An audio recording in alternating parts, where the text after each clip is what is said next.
Hello বন্ধুরা, কেমন আছেন আপনারা সবাই? আশা করি প্রত্যেকে ভালো আছেন। অল মেডিসিন রিভিউ চ্যানেলে আপনাদের প্রত্যেককে স্বাগত জানাচ্ছি। তো আজ আমরা কথা বলবো ডক্সড এসএল ক্যাপসুল সম্পর্কে।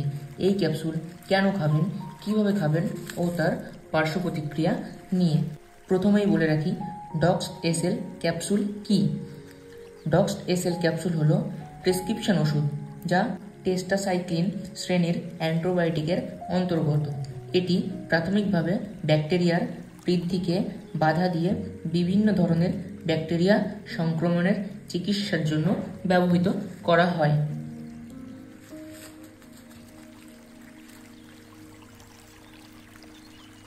ডক্সড এসএল এর সক্রিয় উপাদান হল উস্কিসাইক্লিন, যা ব্যাকটেরিয়ার প্যাথোজনের বিস্তৃত পরিসরের বিরুদ্ধে কার্যকর। ডক্সড এসএল ক্যাপসুলের ব্যবহার। ডক্সড এসএল ক্যাপসুলের একটি প্রাথমিক ব্যবহার হল ব্যাকটেরিয়া সংক্রমণের চিকিৎসা, যেমন শ্বাসযন্ত্রের বা ফুসফুসের সংক্রমণ, মূত্রনালীর সংক্রমণ, ত্বকের সংক্রমণ, যৌনবাহিত সংক্রমণ। উস্কিসাইক্লিন সক্রিয় উপাদানের কাজ করে থাকে এই ডক্সড এসএল ক্যাপসুল। সাধারণতভাবে কোনো ব্যক্তির ঠান্ডা, জ্বর, কাশিতে এই ডক্সড এসএল ক্যাপসুলটি খেতে পারেন, তবে 10 বছরের ঊর্ধ্বে বয়স হতে হবে। এই ডক্সড এসএল ক্যাপসুলটি খাওয়ার নিয়ম হলো একটা করে দিনে 2 বার খাওয়ার পর একই নিয়মে 7 থেকে 10 দিন খেতে হবে।